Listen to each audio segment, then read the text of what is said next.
Hello, and welcome to today's webinar. I'm Megan Winnery, Director, Growth Marketing at Telium, and I'll be your moderator. Before we get started, I'd like to go over a few housekeeping items. First, the webinar will last approximately 30 minutes and will be recorded. And the slides in the recording will be made available at the end of the session. And we have some related resources available for you in the attachments and links section of the platform.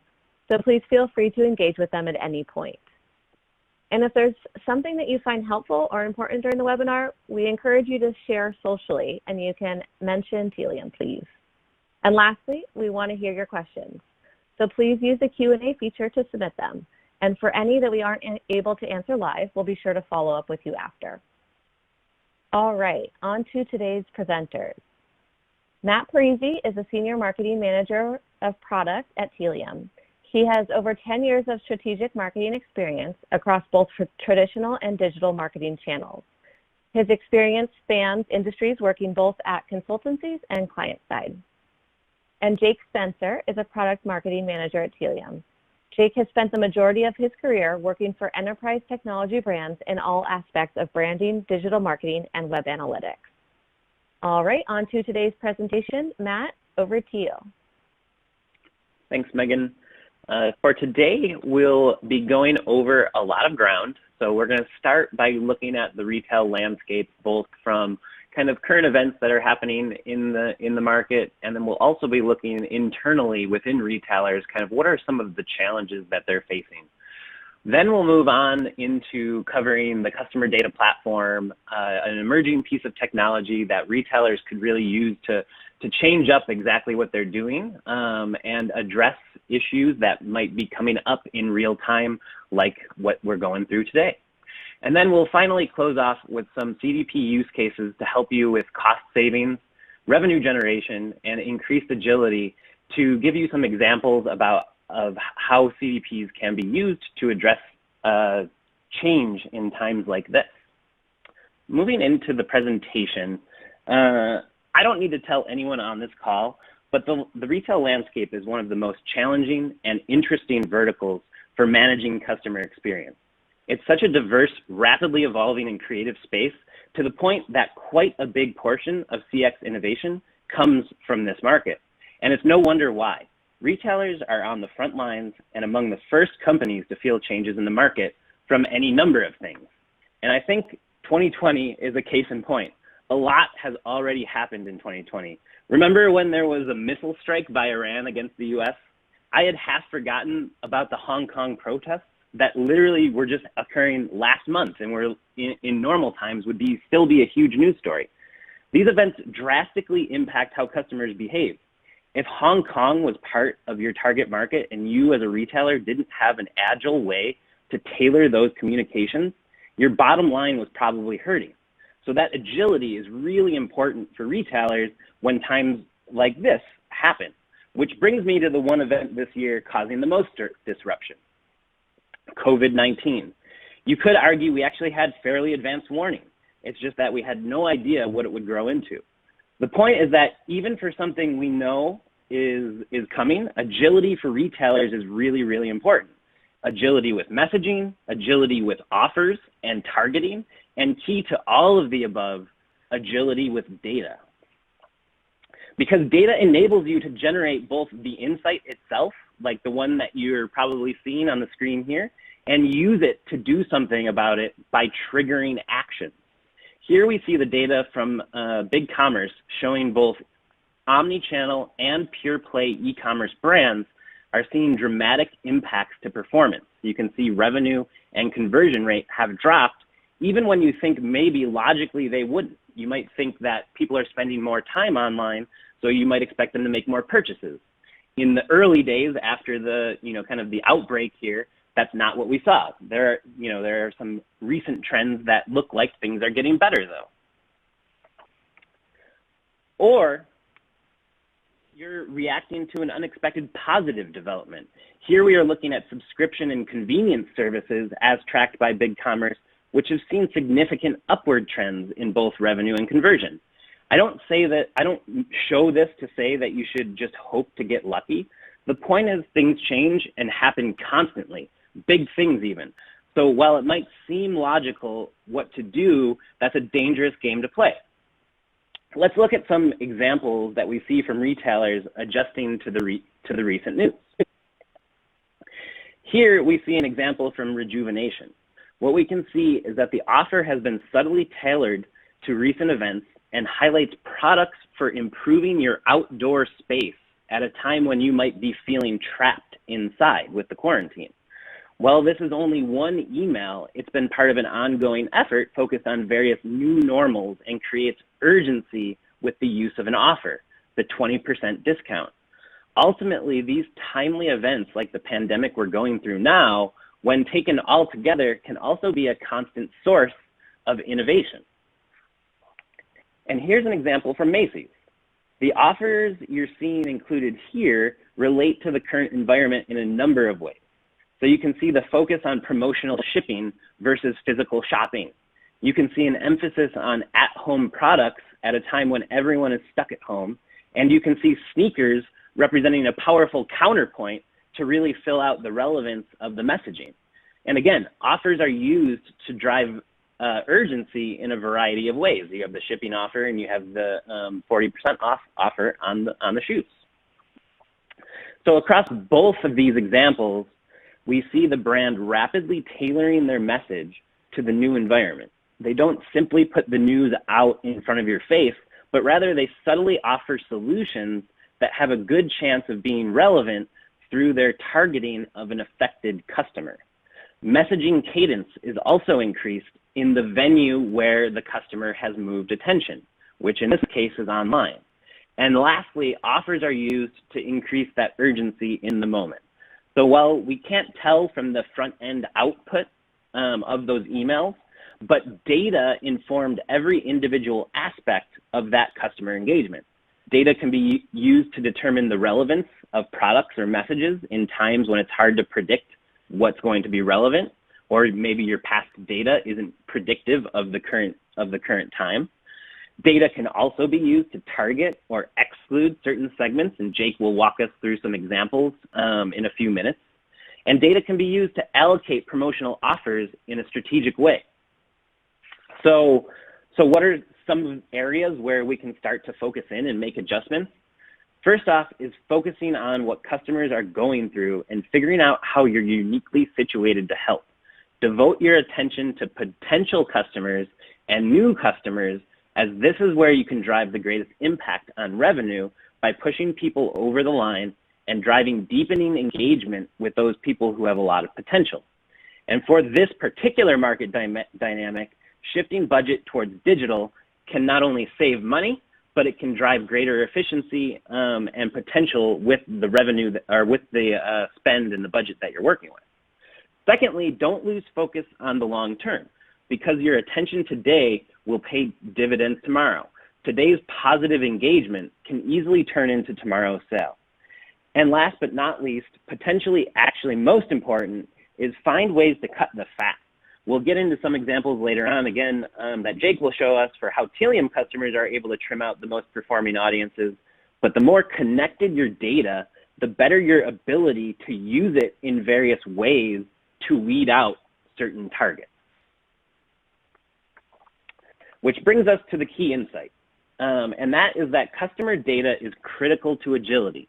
And your agility with customer data largely determines your capability to react in a timely way in times like these. But of course, it's a challenge due to the sheer breadth and depth of the data out there. So now that we've looked at the marketplace challenges, we can turn some attention to the challenges facing retailers internally with technology. All that great tech for engaging customers that we've added over time, in a lot of ways can become a barrier when it comes to providing agile messaging and effective targeting like those examples we showed. So without an agile data foundation, these siloed channels actually represent uneven experiences. If my mobile app provides a super relevant experience to the customer, but the messages I send in email are irrelevant, overall, the customer actually perceives a bad experience.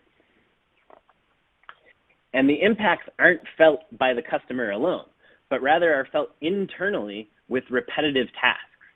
Every technology has its own way of collecting data. You need to set up your segments within each channel individually, which is not only inefficient, but also prone to error and can create inconsistency between channels. Targeting users and setting up rules to trigger actions can also be repetitive.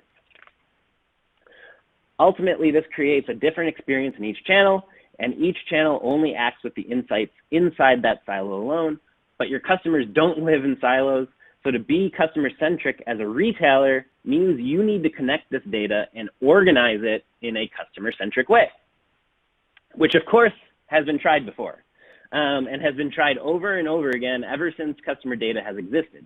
The thing is, in the past, identity resolution technologies created a representation like the one we're seeing in the cartoon here.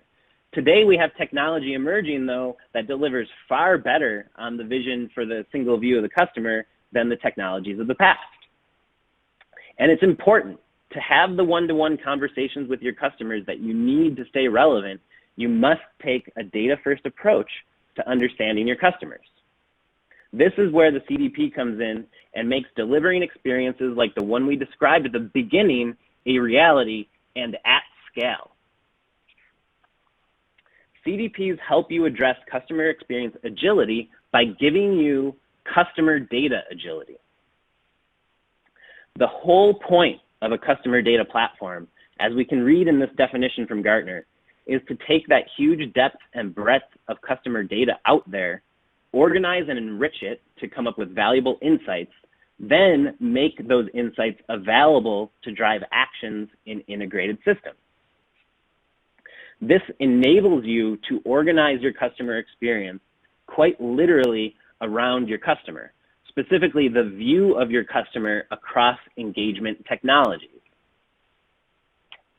To create that single view of the customer, it starts with the ability to collect customer data from a wide variety of sources. So you can see the customer profile in the middle depends on all the locations where your customer might engage in those locations on the left. And then the ability to trigger actions in integrated systems through the management of audiences on the right side of the diagram. So you can see the customer is the center of the organization here. All of the data sources are on the left, and all of the data destinations, all of the places where that data will be sent to trigger actions, are on the right. This approach to customer data creates agility that you can use in times of change. And Jake is going to walk us through some specific examples showing how this approach, this data supply chain approach, ultimately helps you deliver an agile customer experience. So Jake, take us away. Thanks, Matt. So we have a background and a context of understanding of both what the retail landscape looks like and some of the things that especially retailers and all of the sub-industries within retail may be going through today. What we wanted to do is provide some practical advice of, where a CDP can help you get started, especially if in-store sales and in-store purchasing isn't an option. So what I'm going to go through is 3 CDP use cases for retailers who want to deliver cost savings, something that Matt mentioned as a key initiative, especially in times like these. If you're a marketer on the phone, raise your hand virtually if you've ever had budget cut before, especially digital marketing. All of us, right? It happens all the time. So delivering cost savings, whether that is today into more turbulent times or tomorrow when things calm down, it's always going to be something that we're going to be asked to do and do less with more. Matt mentioned agility and the importance of that. We're also going to go over use cases to increase agility. And then finally, something that we're always going to be asked to do no matter the time that we are marketing and engaging with our customers, which is drive revenue. So we're going to go over 3 use cases in pretty deep detail, show you where a CDP fits within these use cases, and even talk about some Telium customers that have been able to drive some success within these use cases as well. So let's get started with cost savings. Doing more with less is key. Not only today, but probably tomorrow. I've been in digital marketing for a good number of years. I won't reveal how many, otherwise that will show my age. But it is always being asked of digital marketers to do more with less. So think about this in context of today, where you have potentially a large audience, some purchasing in store, some purchasing online, and you want to be really efficient with your spend as a retailer. That's the use case that we want to talk about today in audience suppression and where a CDP fits in that. So let's talk a little bit about the problem. The problem really results and is centered around wasted ad spend and resources on poor ad targeting because data simply sits in different systems. It's something that Matt mentioned as well. Perhaps you've got some point of sale data. Perhaps you've got your online data from website or mobile sources. If those are sitting in different systems, you're simply not going to be able to know which customers are going to and are your in-store purchasers, which customers are more likely to convert and engage with you online or on a mobile app.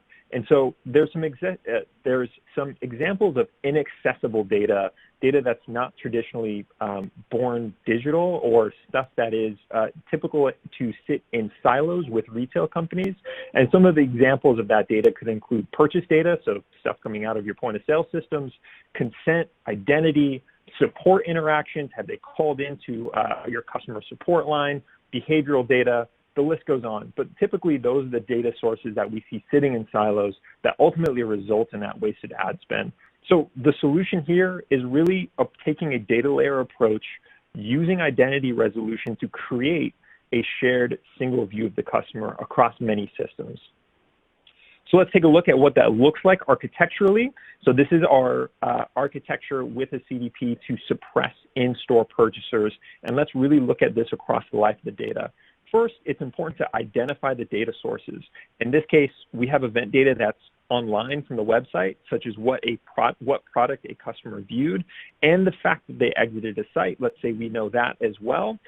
That thus meaning there was no online purchase, so this system recognizes that a customer has abandoned a funnel.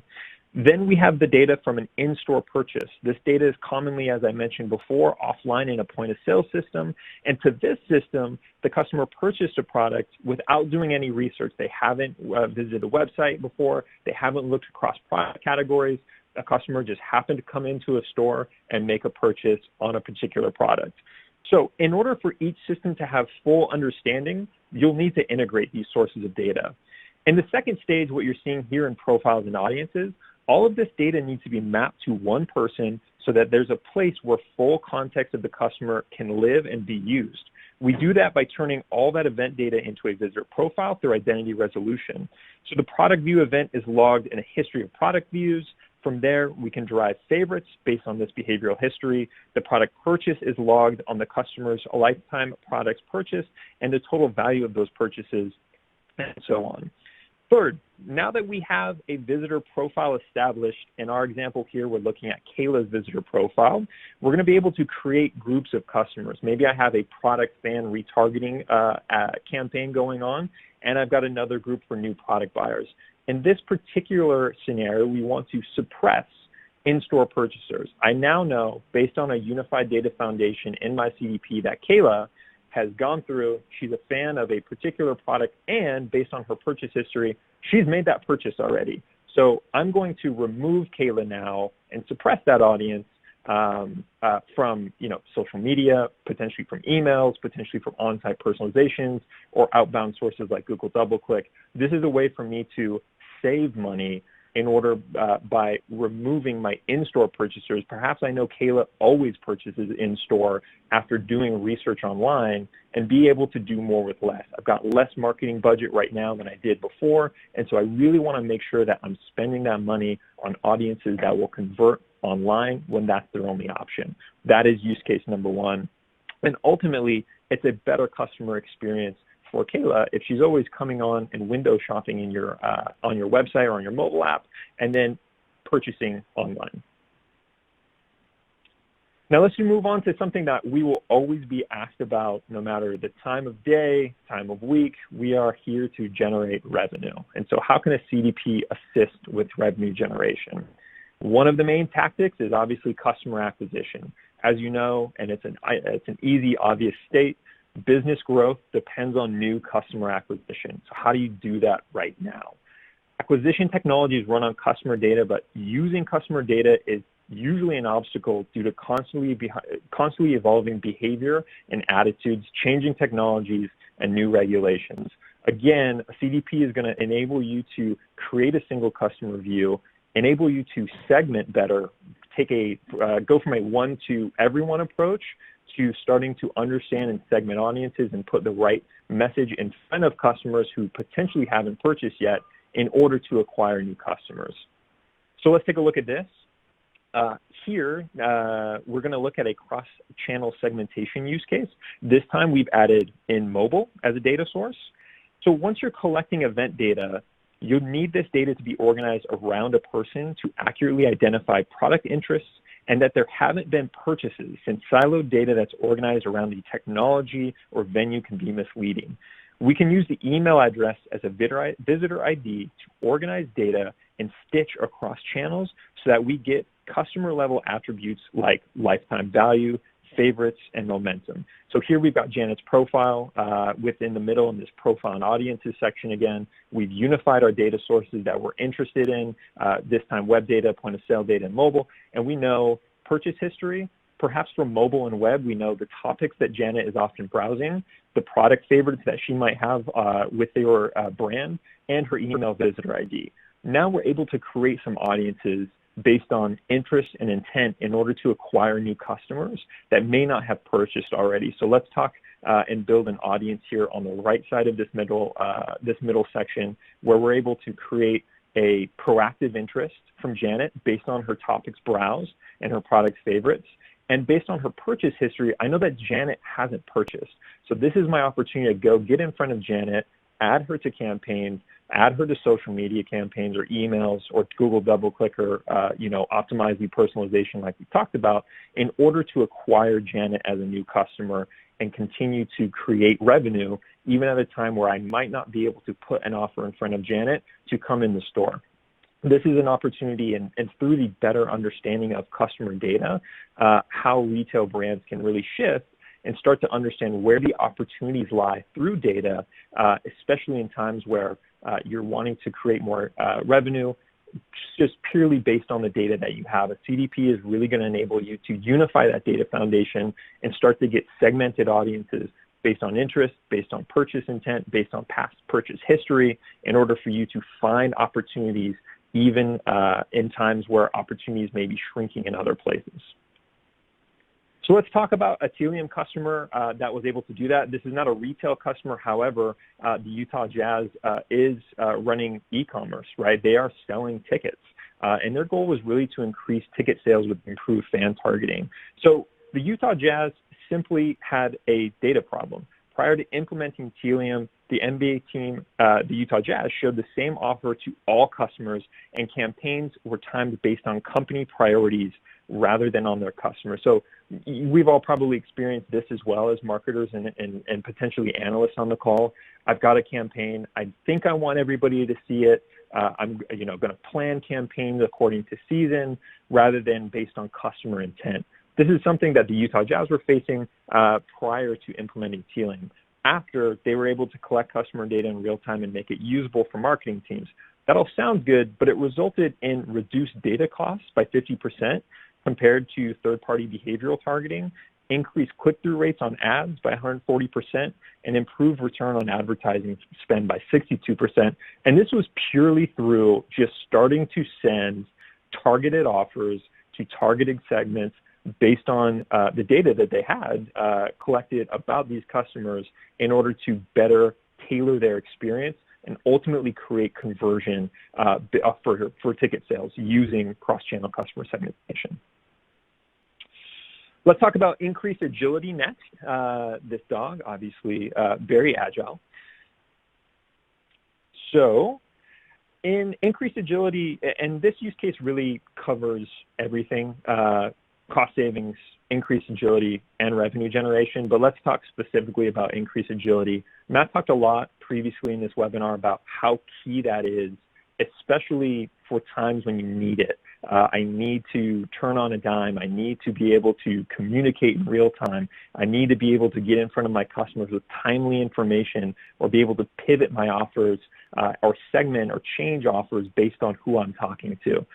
Ultimately, brands are going to want to use a CDP to get a single view of the customer. However, as Matt mentioned, the problem is that every individual customer experience channel has a unique view of their customer, causing an inconsistent and typically an uneven experience.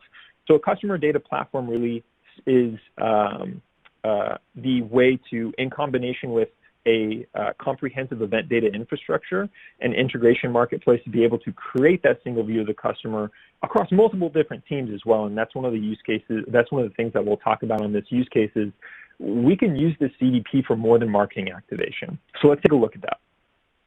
Again, we are taking the same data sources, web data, point of sale systems, and mobile. And let's look at how we can use a CDP to generate a single view of the customer, including online and offline behavior across the life cycle of data, and ultimately do some things with that data that isn't marketing activation. You'll see some marketing activation on the right side here, but some additional things as well. So you can see that we're still using the same data sources. To get all the data in one place for understanding complete context of your customers, you need two things: the ability to organize the data around a person, we've mentioned that before, and a common taxonomy for that data, so that the data in the profile can be understood by the business and by multiple business users that need to rely on that data. So think past marketing and start to think about analytics teams, potentially data governance teams, and then finally, even data science teams. Once you have this common taxonomy, it's only then you can actually use these profiles to put customers in the right segments. So the segments that we're looking at right now, in order to achieve a single view of our customer, is I want to know who my window shoppers are, and I want to know who my repeat purchasers are. And I want to know that across multiple different systems, right? Not just marketing, but potentially I want to know who my repeat purchasers are in my point of sale systems, in my segment analysis for my analyst team, so I can be able to understand my customer data a little bit better and use that just past a little bit more than marketing. These audiences that I've mentioned, window shoppers and repeat purchasers, allow you to orchestrate from this single view of a customer in a central hub, the CDP, connected to all engagement and analyst channels. The single view of the customer is passed to key systems that benefit from having a more complete view of the customer, like potentially your CRM and point of sale system. By updating CRM, customer service teams are enabled with customer insights. By enriching point of sale systems, in-store experiences can be improved with knowledge of online behavior, mixing that with in-store purchasing, and insights can ultimately be derived for customer experiences and increased revenue. So let's think a little bit of a CDP use case past marketing. This is really where we're getting in terms of fueling data, not only for your marketing teams, but for your frontline workers, for your customer service representatives, and for your in-store experiences as well. This is something that Epson, a large printer and ink retailer, is using Telium for as well. They wanted to ultimately scale these insights past just marketing across a global team in order to approach and have better customer insights. And so using Telium, they were able to take a global approach to data collection, data management, and ultimate data orchestration, and be able to deliver not only marketing, but be able to have a single data foundation for analytics as well. And they were able to reduce the time to deploy analytics in new regions from 160 hours down to just 10. And that's going back to that common taxonomy and being able to source a single source of trusted data across multiple different teams. That's the real value there for analytics teams and for marketing teams, and for, customer service representation if you want to go there, or call centers. So let's do one more. I've got time for a bonus use case, predictive insights. So let's talk about that one. If you really want to go above and beyond, let's talk about how we can leverage machine learning in times like this as well to generate data-driven customer predictions. So this is an agility use case as well as a revenue generation use case. So let's talk a little bit about the problem that a lot of us are facing with machine learning. Machine learning is an emerging capability, and it's remarkably powerful. I think a lot of us have heard of the successful machine learning use cases, but really to get to a successful point, it takes and find insights via machine learning in their data. It truly takes a bunch of data management and data activation work in order to get that right. So the solution here really for marketers and even lean IT teams is having machine learning algorithms built into the visitor profiles in the customer data platform, fueled with unified data collection. And this is something that we just recently brought to market. This is Telium Predict, and it is a machine learning component to our CDP audience stream. So let's talk about a use case here. Looking at machine learning requirements across the life of the data, feeding it. First off, to have a machine learning predictive outcome, you really need to start by knowing what data to collect and what behavior you want to influence. So let's say our goal here is revenue growth. For the sake of simplicity, let's say that you want to influence purchases as a retailer. That means you want to bring in purchase data from all sources. Again, we're using web data, point of sale, and mobile here. And as much data around those purchases as possible to feed our machine learning algorithm, such as demographic data, what kind of device was used, behavioral data like videos or products viewed. And our first step is to go out and get that diverse data set, which we're showing here on the left. Then this data needs to live somewhere where ML can be applied. Data was organized in the CDP around the customer and then combined based on rules to create attributes. This visitor profile is where machine learning can sit on top and be used to predict the likelihood of tracked behavior. The prediction score becomes another data point that can be used with rules in the CDP to trigger action analysis. For any prediction, you'll be able to see how strong it is, what data points were used for the prediction, and how much each data point was weighted, giving you more insight.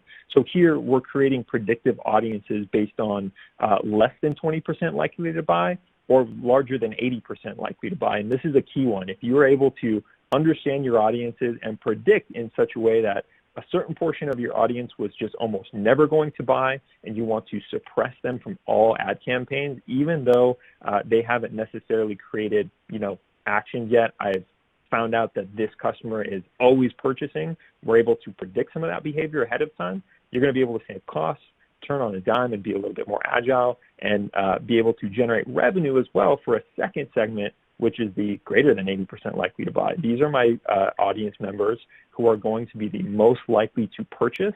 And so I want to make sure that they're in every campaign in order to create conversion.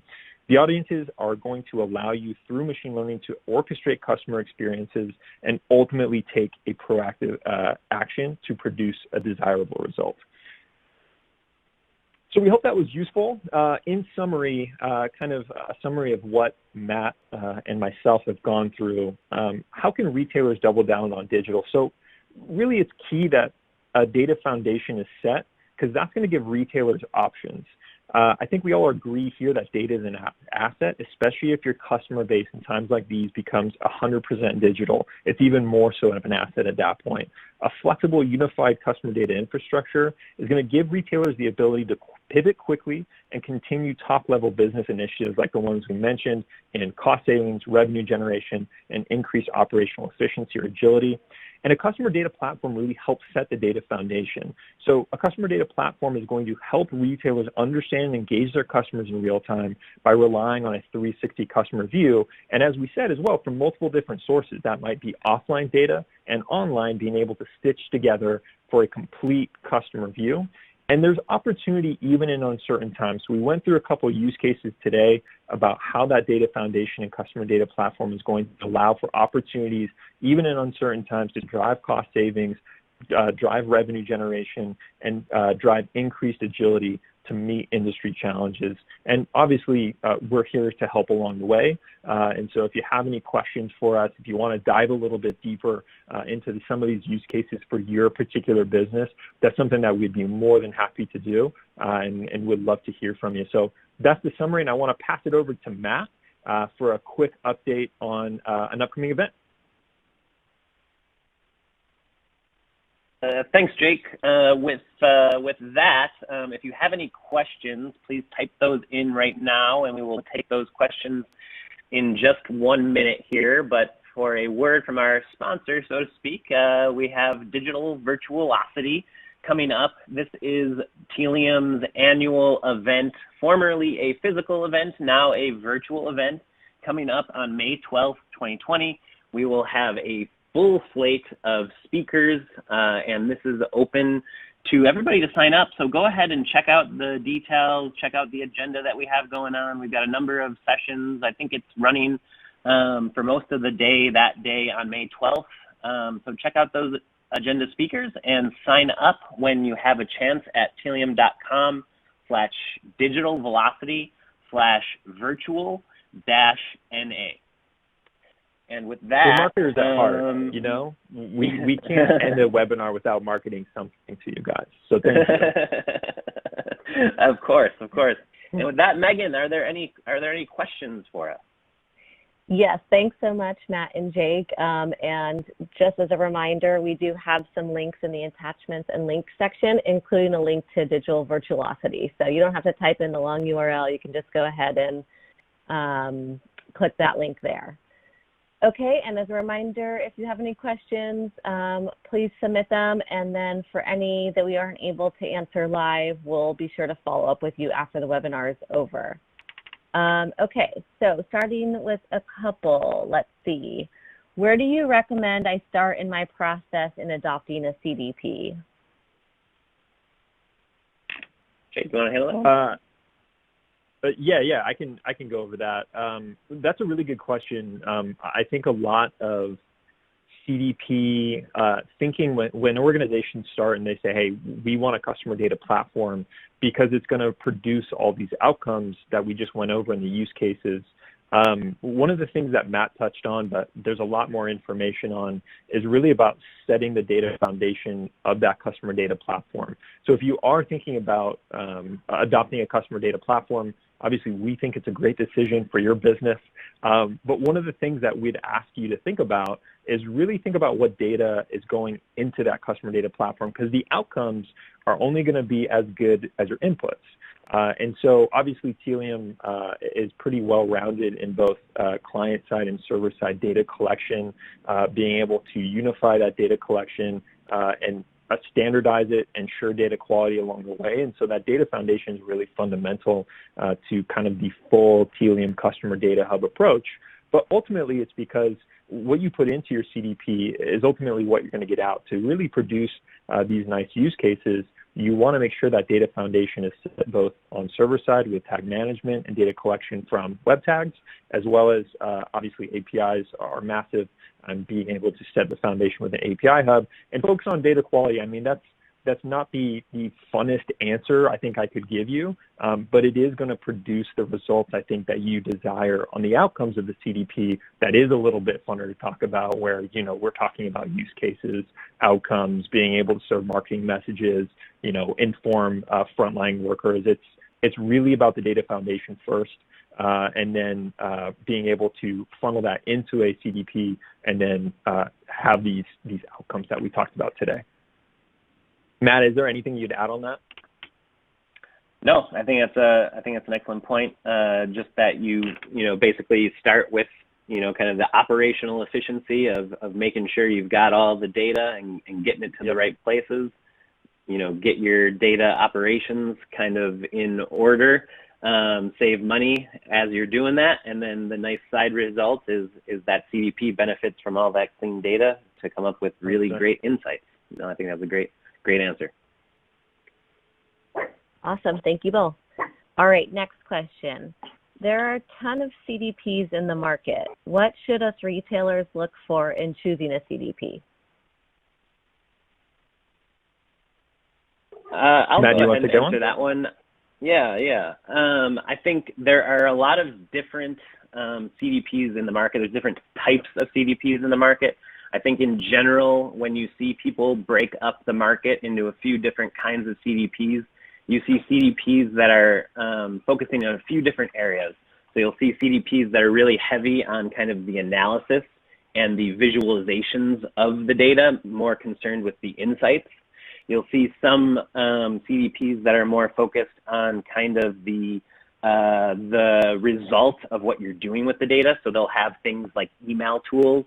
So if you weren't going with the best of breed approach and you wanted kind of an all-in-one tool, you know, those tools would have kind of those native execution tools. And then the third type is where I would place Tilium is the CDPs that are focused on producing the best possible customer data set as the basis for triggering actions. So these are CDPs that are largely focused on kind of the infrastructure of the data, making sure that you can do with the data what you want with it versus us providing some out-of-the-box functionality where there's less control over it.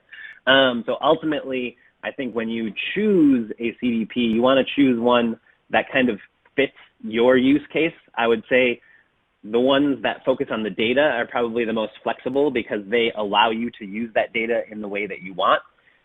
If you want one, if you're more focused on kind of having an all-in-one tool, you know, you might go with one that's more focused on kind of sending emails or serving ads.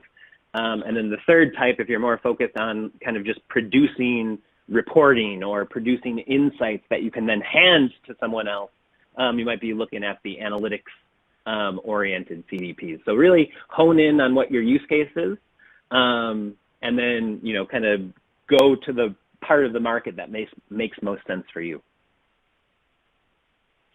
Awesome. If I can add to that, Matt, I think that's a great answer, and completely agree. I think one of the things that you want to think about when adopting technology too is, what does my life look like 2 to 3 years from now as well? You know, am I solving a problem that's going to serve my needs for today, or is this eventually going to scale? When Matt talked about flexibility, you know, can this software and can this purchase really scale across multiple organizations as well and serve their needs? And I think that's really one of the ways that we like to think about TLM as well, is, you know, starting, you know, wherever we may start in an organization, and then being able to be flexible enough to scale out to multiple different departments. And, you know, that use case that we talked about with a single customer view, it touched not only marketing, but also touched, you know, frontline workers in point of sale systems. It touched potentially call centers with CRM data. You know, it can even go out into analytics, and we talked a little bit about analytics teams and functionalities as well. Great point. Yep. All right. Well, I think that's all the time we have today. Really appreciate everyone joining, and we look forward to speaking with you soon. Thanks so much, Matt. Thanks, Jake. Talk to you later.